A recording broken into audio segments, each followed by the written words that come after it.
Kita sudah korban ya, sudah merasakan kesusahan. Waktu itu memang Perumtas seakan-akan nggak dapat ganti rugi waktu itu. Api itu tingginya mungkin ada 30 meter ke atas.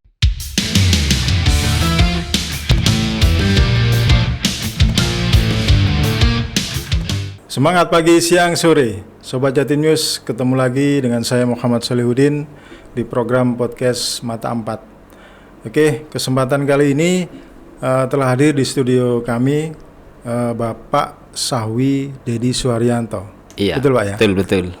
Selamat datang Pak. Selamat Sahwi. datang. Oke, jadi kita akan ngobrol banyak ya tentang situasi terkini mengenai lumpur lapindo. Nah, kebetulan Bapak Sahwi ini adalah salah satu pelaku ya, bisa dibilang mungkin korbannya tragedi bencana nasional lumpur lapindo. Betul. Ya. Pak Dedi. Iya. Selamat datang di studio Jatim News, Pak. Selamat datang. Apa kabar ini, Pak Dedi? Baik.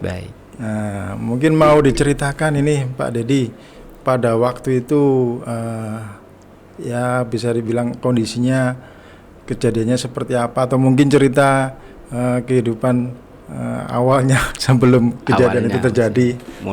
Mulai dari awal itu. Iya, monggo. Kejadian pertama lumpur lapindo itu kan tahun 2007 Mas. 2007. Nah, waktu itu memang untuk warga perumahan Perumtas itu masih belum terdampak langsung. Tapi yang terdampak langsung itu yang ini, yang di kelurahan apa itu? Siring ya. Oh, ya. Jadi Pak Dedi ini waktu kejadian itu tinggalnya di Perumtas. Di perumahan, iya di Perumtas itu ya. Iya, tahun 2007 Pak ya. Tahun Kalau 2007. dihitung berarti sudah ada 2007 iya, sekitar 15 tahun. 15 tahun ya. Iya. Monggo lanjut Pak, cerita. Nah, waktu itu ya memang kita nggak terdampak langsung, tapi sepertinya kita selalu dihantui oleh momok. Atau dia dihantui oleh sesuatu yang sangat mencekam, yang bisa mencabut nyawa lah istilahnya waktu itu. Waktu itu ya. Iya, karena apa? Walaupun kita tidak terdampak secara langsung waktu itu, cuma kalau sampai itu meluap, akhirnya kita akan musnah juga gitu loh. Karena lumpurnya waktu itu kan panas, meletup sampean gitu. Dan itu kalau kita terlalu banyak menghirup udara yang dari lumpur itu, gasnya, kita bisa kena ispa. Gasnya yang keluar dari itu ya. Iya, dari lumpur lapindo itu. Cuma tragedi yang paling sangat saya tidak bisa lupakan itu waktu saluran gas itu meledak, Mas. Oh, waktu itu pernah ya? Iya. Itu di Perumtas itu ya? Semua itu meledaknya bukan hanya di Perumtas, tapi dekat situ, dekat lumpuran itu. Oh. Sampai semburan. Itu api itu tingginya mungkin ada 30 meter ke atas, dan itu besar sekali. Lah di situ jeritan ibu-ibu, anak-anak waktu itu pas malam kan. Sekitar jam 8 waktu itu. Dan korbannya itu memang sangat banyak waktu itu. Iya. Nah, rentang waktu pada saat akhirnya kan itu meledak dan meluber kan gitu Pak. Iya. Nah, itu sampai ke perumahan Perumtas, lokasi rumahnya Pak Dedi itu berapa lama itu waktu itu Pak? Meledaknya maksudnya berapa lama, apanya maksud saya? Lumpurnya sampai ke Perumtas itu. Lumpurnya lah dari itu kan awalnya tidak terdampak, akhirnya warga itu sudah mulai dievakuasi keesokan harinya gitu loh. Sebenarnya warga Perumtas sendiri itu tidak mau gitu loh, untuk sementara karena belum terdampak langsung, tapi dalam artian karena ada tanggul itu aja. Yeah. Dengan adanya kondisi seperti itu, akhirnya keesokannya itu sudah semua warga yang ada di Perumtas itu keluar dari Perumtas karena sudah terdampak. Jadi lumpurnya itu sudah sampai ke perumahan. Sudah sampai. Nah, mengingat kembali kan gitu Pak ya, Iya. Pak Dedi ya.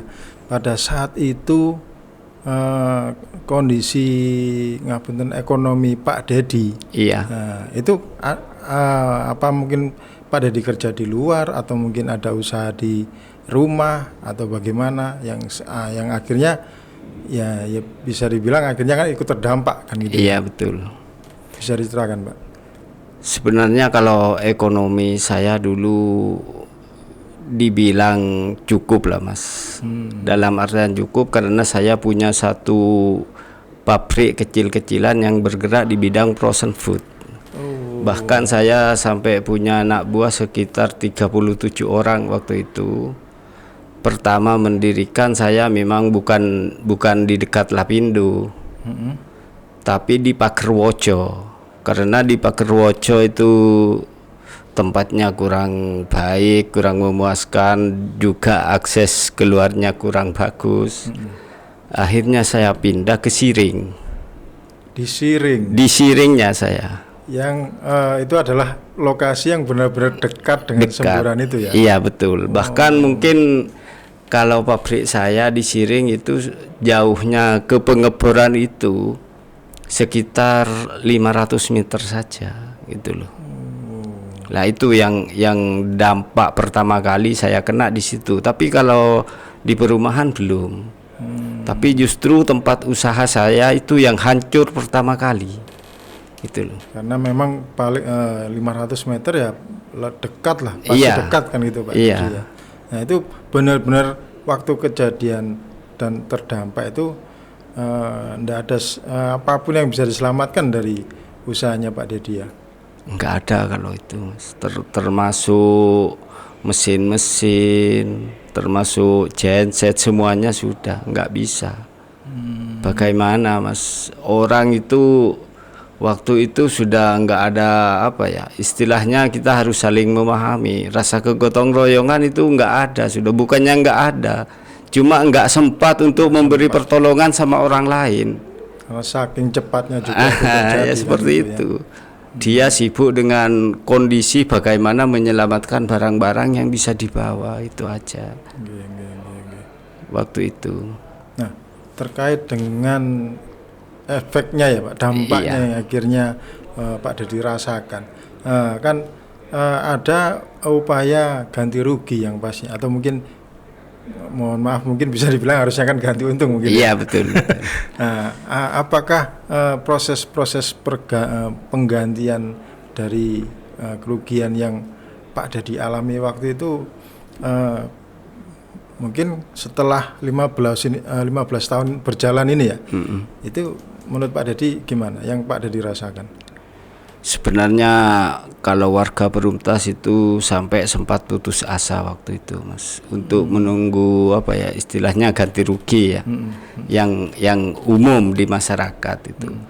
Karena apa? Waktu itu memang Perumtas seakan-akan nggak dapat ganti rugi waktu itu karena nggak terdampak. Alasannya seperti itu. Bahkan kita sudah mengajukan beberapa kali balik. Memang dari pihak sana nggak mau menerima dari pihak Lapindonya itu loh.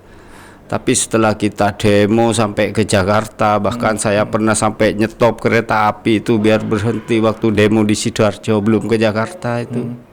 Nah di situ ada perhatian sedikit demi sedikit. Akhirnya warga dan semua anggota dari Perumtas itu konsiliasi dengan ini, mungkin dengan anggaplah suatu partai waktu itu yang membiayai kita untuk berangkat ke Jakarta itu loh. Itu tahun berapa itu Pak Dedi? Itu tahun 2008 waktu ke Jakarta itu. Setelah kejadian itu. Iya, itu kan kejadiannya kalau nggak keliru tahun 2007 tapi bulannya sudah bulan 9 kalau nggak keliru ya. Seingat saya seperti itu. Lah habis itu kita demo besar-besaran di Jakarta, itu tanggapannya memang ya seperti itu aja, masih belum ada keputusan. Setelah lama baru berjarak hampir 1 tahun itu baru baru ada keputusan bahwa Perumtas itu terdampak dan dapat ganti rugi. Tapi sebelum itu sudah kita seakan-akan putus asa. Bahkan waktu demo di kabupaten itu sudah mau anarkis gitu loh. Di Kabupaten Sidoarjo. Iya, di Kabupaten Sidoarjo itu sudah mau anarkis. Karena apa? Karena Bapak Bupatinya waktu itu tidak mau menanggapi gitu loh. Nih, ngomong-ngomong waktu itu Pak Bupatinya Bapak sinten nggih yang waktu itu menjabat bupatinya ya. Bapak siapa lupa saya. Lupa ya Pak ya? Iya, lupa. Tapi waktu demo dan katakanlah proses ganti rugi itu pemerintah daerahnya aktif juga Pak ya, menjembatani proses-prosesnya itu. Ya sebenarnya aktif, cuma kan gini kalau untuk kita minta tanda tangan ke kelurahan itu sangat susah Mas. Karena apa? Lurahnya juga nggak ada di tempat, dia ngungsi gitu loh. Dan ngungsinya bukan di Pasar Porong. Kalau dulu kan semua itu ada yang ngungsi, memang ada yang di Pasar Porong, ada yang nyewa atau kontrak bagaimana kan gitu. Jadi memang itu sangat susah, dan untuk ganti rugi itu pun sangat lama, sekitar 2 tahun baru cair gitu. Jadi sekitar 2009-2010 ya. Iya, 2010 itu baru cair. Itu pun diangsur, bukan satu kali del gitu. Dan cuma yang saya rasakan kurang adil dalam pemberian pemberian ganti rugi itu, waktu pertama kali kita tanda tangan itu dimintai sama ini. Dimintai Pak? Iya, dimintai. Maksudnya dipotong gitu? Karena alasannya gini, misalkan saya punya tanah plus rumah itu berapa meter gitu ya. Itu waktu mau tanda tangan, kamu mau ngasih berapa ke panitia, anggaplah panitia Lapindo itu. Misalkan 1 meter, 2 meter, nanti langsung dipotong waktu pemberian itu. Semua itu Mas, semua korban dampak lumpur Lapindo itu semua digitukan. Berapa ribu orang, kalau per meternya 2,5 itu Mas. Nah, tapi persoalan-persoalan tersebut pada waktu itu mungkin ada yang melapor atau Pak Dedi juga melaporkan kondisi-kondisi itu? Ya tidak ada yang melapor Mas, karena karena kita takut tidak dapat ganti rugi waktu itu. Kan memang ada suara sumbang, nggak tahu dari mana sumbernya, memang peraturannya katanya harus seperti itu gitu. Kalau nggak seperti itu nanti prosesnya akan lebih lambat lagi. Nah itu karena kekhawatiran masyarakat dan warga khususnya, ya terpaksa ya kita kasih. Oke. Akhirnya dengan terpaksa gitu ya? Dengan terpaksa. Nah itu sebenarnya tidak harus seperti itu. Kita sudah korban ya, sudah merasakan kesusahan, ekonomi kita hancur waktu itu gitu loh. Usaha nggak jalan, akan dapat ganti rugi pun masih digitukan gitu loh. Nah tapi setelah proses berjalan yang sudah masuki ini tahun ke-15 kan gitu ya Pak? Iya. Nah, mungkin dari pihak Pak Dedi sendiri itu merasa support atau mungkin katakanlah mungkin proses-proses penggantian ganti ruginya ini sudah cukup atau masih ada yang kurang menurut Pak Dedi? Ya sebenarnya kalau dibilang cukup ya nggak cukup Mas. Masalahnya sebenarnya kalau dinilai dari segi materi pun ya nggak cukup, apalagi sosialnya gitu loh. Coba bayangkan, saya punya pabrik di situ tenggelam, itu nggak dapat ganti sama sekali Mas. Untuk yang disiringnya itu? Yang disiring itu sama sekali nggak dapat apa-apa. Karena apa? Karena tanahnya itu saya kontrak di situ. Jadi yang dapat yang punya tanah ya dapat ganti rugi seluas tanahnya itu loh. Kalau usaha-usaha yang di rumah, kan saya juga di rumah itu melayani orang-orang yang jualan frozen food itu ke sekolahan-sekolahan gitu loh Mas. Itu enggak sama sekali. Ya cuma gantinya nyel rumah sama tanah plus bangunan itu tadi. Dan itu kalau dengan kondisi seperti itu berarti hampir semua yang punya usaha di wilayah terdampak yang mungkin kondisinya sama persis kayak seperti Pak Dedi alami itu ya, benar-benar nggak ada ganti rugi ya? Nggak ada ganti rugi untuk usaha, padahal itu dulu sempat mengajukan ada orang yang punya fasilitas ke sana tapi nggak ada respon sama sekali. Nah, sekarang kondisi yang Pak Dedi sekarang lakukan, otomatis kan domisili Pak Dedi masih di Sidoarjo atau sudah pindah Pak? Saya setelah Lapindo itu saya domisili pindah ke Nganjuk Mas. Oh, ke Nganjuk? Iya, selama 5 tahun di Nganjuk tidak ada perkembangan. Akhirnya saya kembali lagi ke Surabaya. Jadi sekarang domisili di Surabaya. Sekarang di Surabaya. Menetap di Surabaya sekarang. Betul. Nah, ini ngobrol dengan kasus yang bencana yang pernah Pak Dedi alami, mau nggak mau kan akhirnya itu menjadi sebuah pengalaman kan gitu ya. Iya betul. Harapannya dari Pak Dedi sendiri, dan mau nggak mau kan prosesnya kan sudah berjalan kan gitu, Pak iya. Dedi. Atau mungkin ada pihak-pihak yang masih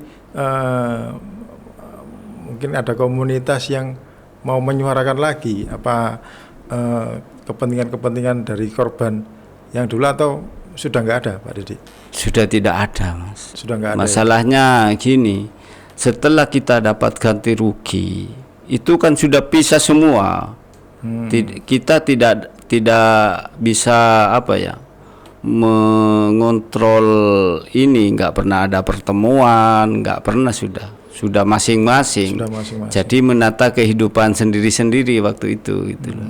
Jadi komunikasi terputus ya, memang hanya ada sebagian orang yang masih bisa dihubungi, tapi kebanyakan sudah nggak bisa.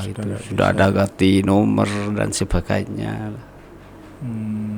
Ya. Jadi benar-benar kalau Pak Dedi sendiri itu sudah nggak ada yang ya terkait lagi ya di wilayah terdampak ya. Mungkin kan pernah ada kabar itu makamnya kan kena dampak juga, tenggelam. Nah, ya. Ada nggak mungkin kerabatnya Pak Dedi yang pernah mungkin dimakamkan di sana atau apa? Nggak ada, kalau kerabat semua nggak ada. Nggak ada ya. Cuma memang ini sebenarnya kan habis penggantian ini cair itu. Itu sudah nggak mau ada lagi gitu loh. Maksudnya dari pihak Lapindonya sendiri itu tidak mau tahu. Bahkan nama lumpur Lapindo kan sempat diganti dengan lumpur berantas kan. Itu awal-awal itu ya. Bukan awal-awal, itu akhirnya. Kalau waktu lumpur Lapindo itu muncul, itu kan namanya yang tren kan lumpur Lapindo ya. Tapi setelah penggantian perumtas semua dapat ganti, itu kan sudah dirubah Mas, bukan lumpur Lapindo lagi, cuma lumpur berantas. Dan yang terdampak pun itu tidak dapat mengajukan ganti rugi, cuma mungkin dapat ganti tapi sesuai keinginan Lapindo itu sendiri gitu loh. Jadi sebenarnya penamaan Lapindonya itu kan karena perusahaan yang bertanggung jawab waktu itu kan, betul. Gitu. Nah, akhirnya ternyata berubah jadi lumpur berantas karena yang tanggung jawab hanya PT Berantas ini ya. Iya, betul. Bukan karena itu kan, setelah penggantian pertama itu selesai, itu kan dianggap bencana alam sudah. Bencana nasional. Bencana ya? nasional itu. Jadi seakan-akan Lapindo sendiri sudah tutup mata waktu itu setelah penggantian itu. Tapi memang kabar yang muncul di di media dan juga di banyak informasi media ya, itu kan proses penggantian setelah ditetapkan sebagai bencana nasional itu kan ditanggung oleh pemerintah kan waktu itu Pak ya. Iya betul. Nah, tapi keberadaan pemerintah sendiri waktu itu dirubah ke penanggung jawabnya ke Berantas, itu menurut Pak Dedi gimana Pak? Perannya itu sudah cukup atau memang ada kendala lain yang mungkin? Ya sebenarnya kalau menurut saya sebagai orang bodoh Mas ya, itu sebenarnya akal-akalan karena untuk melepaskan tanggung jawab sebenarnya dari pihak Berantasnya sendiri atau dari pihak Lapindonya sendiri. Mungkin karena mungkin dari segi pendanaan sudah habis. Kan waktu itu masih masih Pak SBY waktu itu. Presidennya. Presidennya dan wakilnya masih Yusuf Kala. Iya waktu itu. Lah di situ memang seakan-akan Pak SBY sendiri itu responnya kurang sama warga terdampak itu. Lalu dengan adanya demo kita bisa ketemu sama anggota dewan waktu itu. Memang saya akui dari pihak kita boleh nyebut nama Mas ya. Monggo, enggak apa-apa ya. Dari pihak dari yang membiayai kita sampai ke Jakarta itu sebenarnya dari PDI Mas, terus terang. Bahkan dia dari satu partai. Dia sediakan bis gitu macam-macam, bahkan untuk warga yang dari Porong Surabaya untuk menuju Jakarta dulu kalau mau naik angkutan transportasi seperti kereta itu susah. Karena seakan-akan sudah ada pemblokiran waktu itu. Jadi syaratnya kita kalau mau naik kereta itu kita jangan langsung ke Jakarta, tapi mungkin ke Semarang dulu baru ke Jakarta, seperti itu. Disiasati seperti itu. Sebenarnya dulu saya sempat tanda tangan darah waktu itu, waktu di Porong itu. Kita akan konvoi sepeda motoran ke Jakarta. Semua korban yang terdampak itu. Cuma memang dilarang mungkin oleh nggak dapat izin lah, bukan dilarang, nggak dapat izin gitu aja. Nah, yang Pak Dedi ingat waktu itu korban yang terdampak dan benar-benar bisa dianggap itu mendapatkan haknya. Iya. Itu dari semua korban yang terdampak itu berapa persen Pak Dedi? Kalau maksudnya berapa persen yang sudah mendapatkan haknya? Yang sudah mendapat haknya. Kalau waktu itu 100%. 100%. 100% waktu saya loh ya, waktu gelombang kedua itu kan saya dapat gelombang kedua. Jadi habis itu sudah nggak tahu saya. Ya itu karena sudah dari lumpur Lapindo menjadi lumpur Berantas, itulah itu.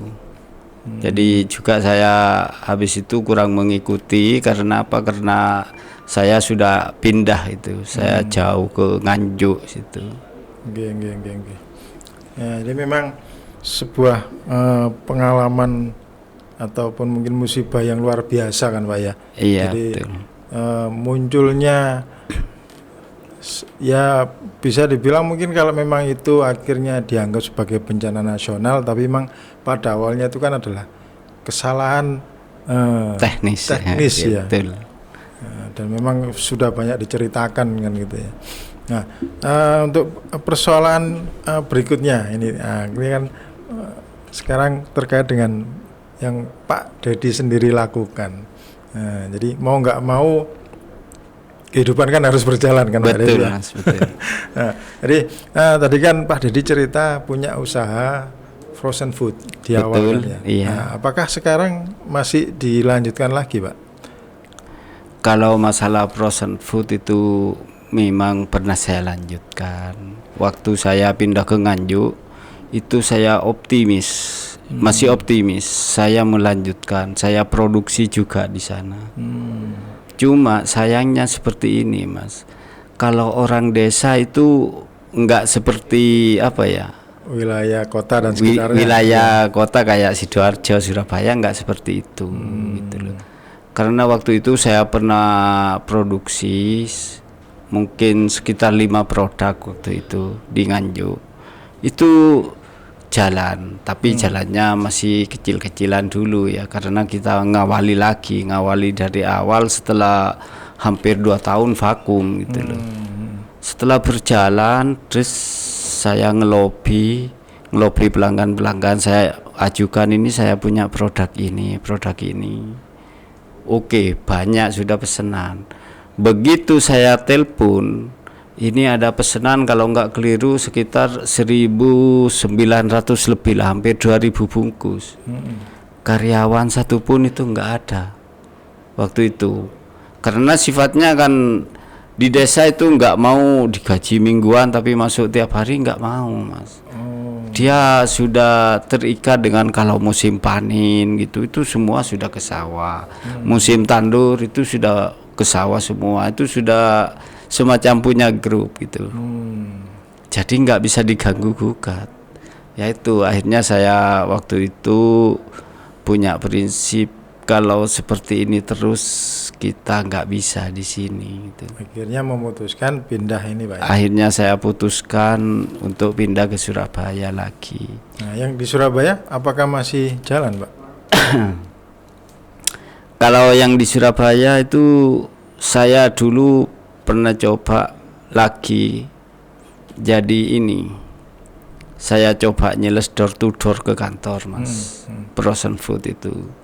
Cuma karena mungkin dari faktor usia dan tenaga sudah mulai berkurang, akhirnya saya memutuskan berhenti juga. Bahkan ada seseorang yang menawarkan saya itu waktu itu, ayo kamu harus bangkit lagi. Saya tanya, bangkitnya dari mana, Mas? Kan itu masih ada hubungan famili dari saya. Saya dikasih modal 150 juta waktu itu. Ini silahkan jalankan ini, yang penting kamu berangkat lagi seperti dulu. Masalah pembayaran gak usah dipikirkan, kapanpun kamu punya silahkan secara diangsur atau dibayar cash, terserah. Itu kan sebenarnya peluang bagi saya. Tapi saya pikir lagi, waduh, ini walaupun peluang bagi saya, tapi beban moral saya itu gak bisa dibohongi. Ya kalau kita bisa jalan mulu seperti dulu, kalau sampai uang ini habis, saya nggak bisa mengembalikan dan ditanya bagaimana usahanya, bagaimana. Itu seakan-akan saya apa ya, frustasi waktu itu lah.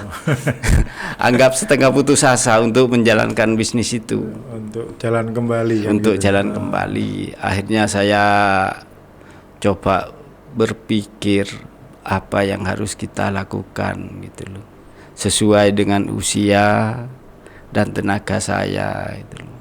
Akhirnya saya memilih jadi satu terapis pijat urat, Mas. Terapis pijat urat. Iya, untuk daerah Surabaya, bahkan pernah juga saya dulu pernah buka di Lagua Jakarta pernah, dan di Madura juga pernah gitu. Dan sampai sekarang masih jalan semua, Pak? Sampai sekarang masih jalan, tapi untuk yang Jakarta sudah saya putus. Tinggal di Madura, di Surabaya mungkin sampai ke daerah ini apa, Banyuwangi, tapi nggak sampai Banyuwangi kota itu loh. Nah itu, kalau ini lebih menarik lagi berarti. Sebuah perjalanan hidup kan itu, iya, ya, Pak. Jadi setelah mengalami mungkin bencana lumpur itu, terus usahanya jatuh sampai dicoba lagi. Nah sekarang untuk membuka terapis pijat urat ini ya, ini sifatnya ada sertifikasinya atau ada mungkin ikatan dengan apa mungkin instansi apa gitu, apa seperti itu Pak Dedi? Enggak, waktu itu saya berpikir yang penting apa ya, saya coba berusaha dan saya belajar itu loh. Saya terus terang saya belajar di ini bagaimana cara-caranya mencari urat, jalannya urat itu di Miridianci, Mas. Itu saya belajar sendiri, bukan belajar sama orang gitu loh. Dan memang faktor penunjang utama memang saya itu keturunan dari mbah buyut saya sampai mbah saya, bahkan orang tua saya itu dulu tukang pijet itu. Oh gitu ya. Iya. Jadi memang sebenarnya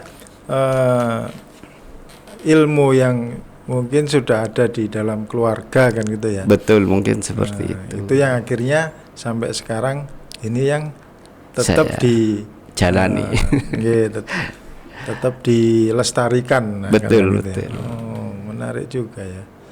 Nah, Ya. ngomong-ngomong sebenarnya Pak Dedi ini tadi ngobrol banyak kan. Iya. Aslinya mana? Saya kalau kelahiran asli Sumeneb, Mas. Oh memang. Iya. Iya, dari gayanya, tampilannya kan dari awal saya mikir kalau memang Sidoarjo kok sebenarnya gaya bicaranya kan sudah kelihatan Iya, kan gitu ya. iya, betul. Oh, jadi memang basicnya keluarga ini Madura ya. Saya Madura, cuma kebetulan ya dapat keluarga orang Surabaya gitu. Makanya saya sekarang menetapnya di Surabaya. Nggih. Nah, untuk yang terapisnya itu Pak Dedi buka sampai ada cabang ya bisa kan? Iya. Itu sudah berapa lama ini Pak Dedi? Kalau terapisnya itu saya mulai di Sidoarjo itu sudah buka, Mas. Mungkin sekitar tahun 2005. Buka, cuma saya nggak fokus ke sana. Cuma sistemnya kalau ada orang sakit tanpa diminta bantuannya saya bantu waktu itu. Tapi saya nggak maksudnya nggak meminta bayaran, nggak apa gitu. Yang penting saya niatnya membantu waktu itu loh. Karena bisik saya bukan di situ itu loh. Karena ada usaha frozen food itu tadi betul. Ya. Ya lama kelamaan saya pindah ke Surabaya itu vakum sih sebenarnya lama. Saya nggak mau disuruh orang mijet juga nggak mau, tapi seakan-akan saya merasa terpanggil untuk itu loh. Karena keahliannya saya cuma ini, mengapa kita harus diam gitu loh. Sebaiknya kita salurkan, mungkin ada manfaatnya bagi orang yang membutuhkan kan gitu, Mas. Ini kalau itu namanya apa Pak terapisnya nih? Apa ada nama patennya atau ada nama besarnya? Ya itu pijit urat Surabaya. Mungkin kalau Masnya lihat-lihat di Google atau gimana itu ada ya? Ya bisa. Pijat urat Surabaya. Iya.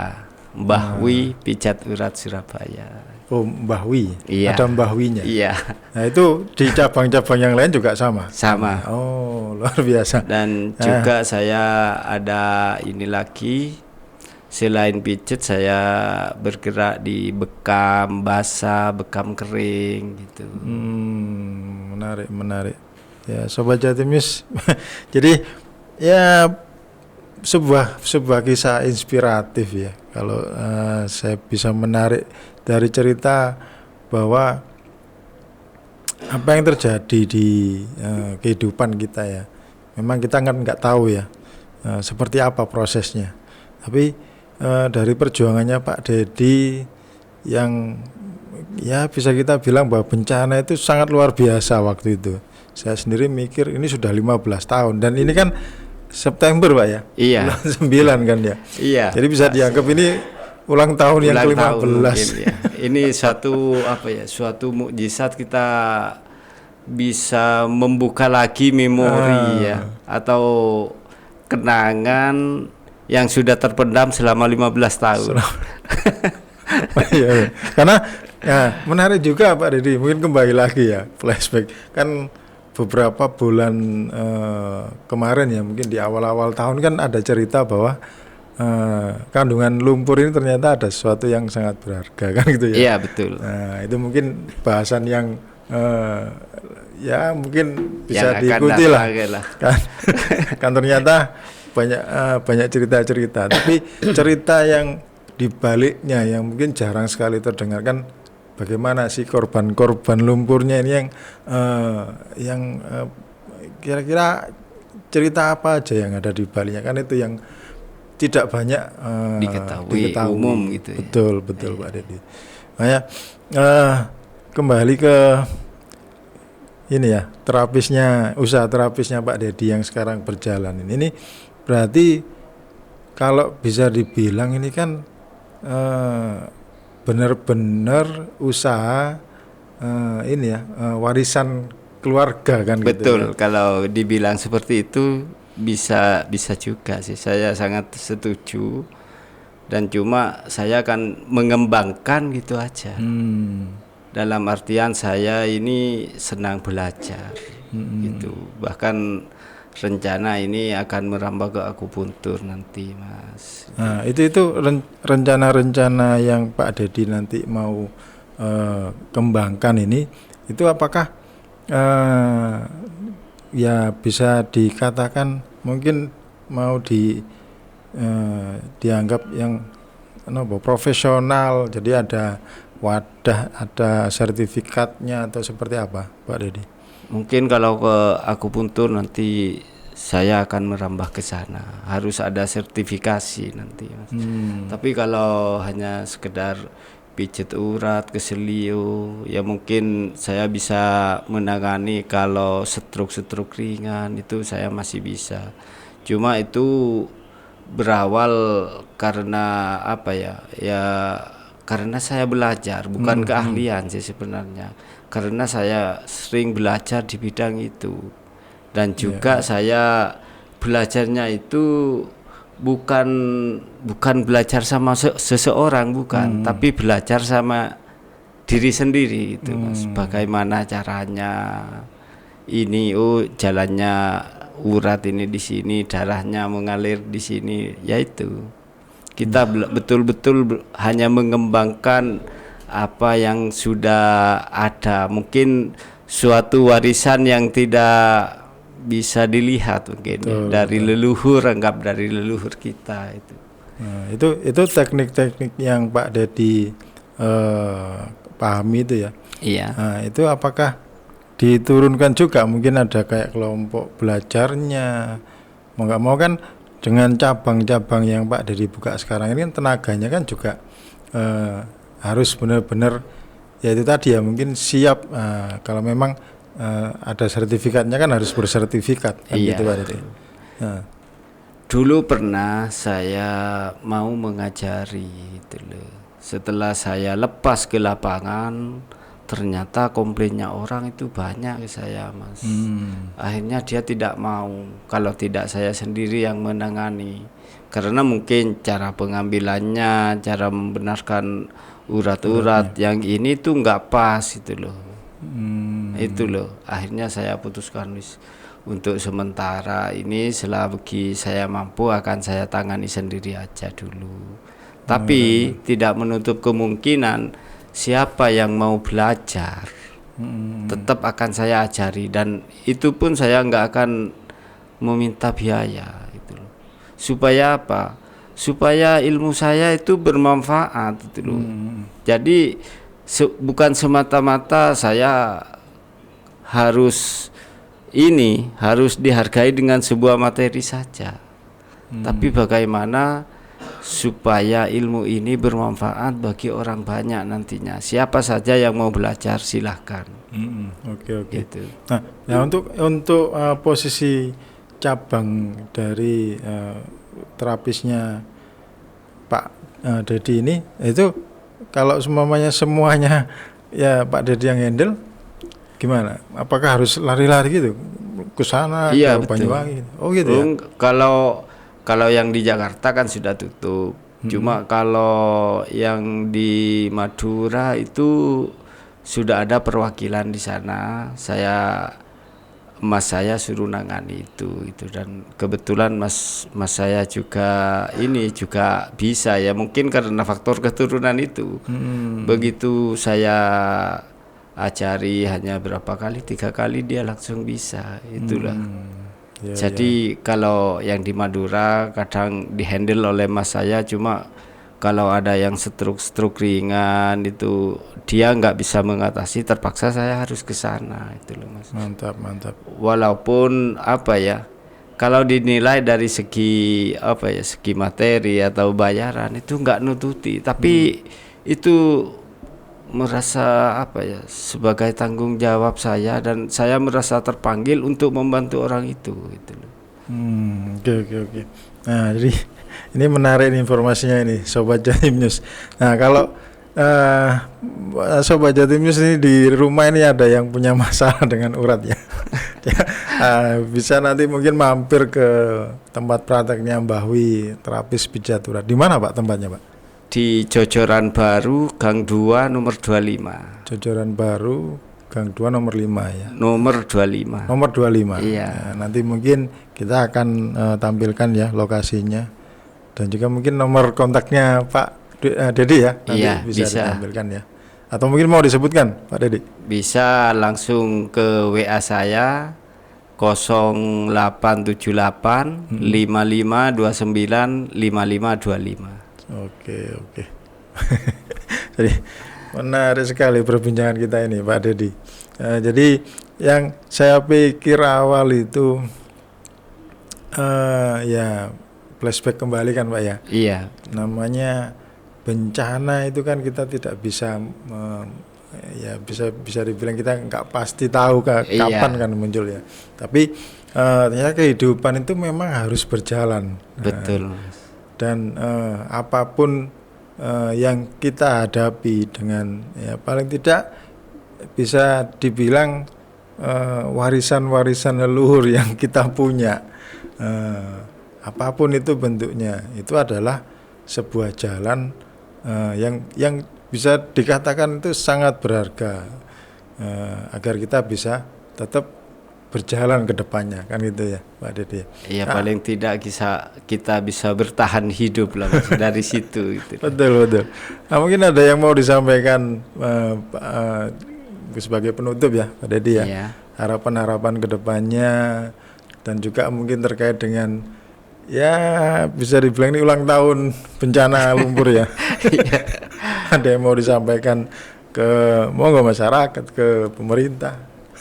Ya, mungkin sedikit saya sampaikan, terutama untuk semua korban lumpur Lapindo dan juga untuk masyarakat luas. Kita jangan pernah putus asa, itu aja. Kita tidak perlu putus asa karena kena musibah atau bagaimanapun. Yang penting kita bisa berusaha dan kita punya tekad bagaimana caranya kita bisa hidup gitu loh. Yang penting kita tidak korupsi, kan gitu Mas. Betul. Kalau seperti saya apa yang mau dikorupsi kan gitu. Ya, cuma ini kan saran gitu aja. Yang penting kita jujur, kita berusaha dan kita sabar menghadapi kenyataan hidup yang seperti sekarang ini gitu. Siap. Oke, Pak Dedi, terima kasih Pak Dedi atas kehadirannya di Jatim News studio kami. Jadi Sobat Jatim News, itu tadi perbincangan kita ya dengan Bapak Sahwi Dedi Suharyanto. Sebenarnya saya dari tadi manggilnya Pak Dedi ya. Iya. Saya panggilan akrabnya Pak Sahwi sebenarnya. Sebenarnya kalau di kampung itu Pak Sahwi, karena saya dulu pernah dipanggil Pak Dedi nggak laku gitu. Karena mungkin faktor dari desa gitu. Iya. Jadi menarik. Oke. Jadi itu Sobat Jatim News, ternyata sebuah bencana ya, sebuah proses kehidupan itu akan mendatangkan kehidupan yang sangat spektakuler lainnya kalau memang kita memahami apa yang kita punya.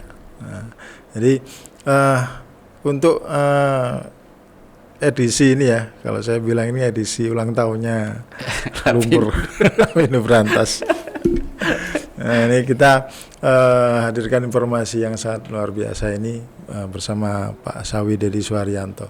Ya, terima kasih. Terima kasih lagi Pak Sawi. Nah, jadi untuk Sobat Jatim News yang mungkin membutuhkan, nah tadi kita infokan bahwa Pak Sawi Dedi Suharyanto ini punya usaha terapis pijat urat ya. Iya. Nanti kalau Sobat Jatim News membutuhkan informasi lebih banyak, nanti bisa langsung kontak di WA-nya Pak Sawi atau mungkin datang ke lokasi prakteknya. Gitu ya, Pak Dedi. Betul. Oke. Itu Sobat Jatim News, sampai di sini perjumpaan kita di podcast Mata 4 ini ya. Kita akan berjumpa lagi di episode yang menarik berikutnya. Oke. Sampai berjumpa lagi.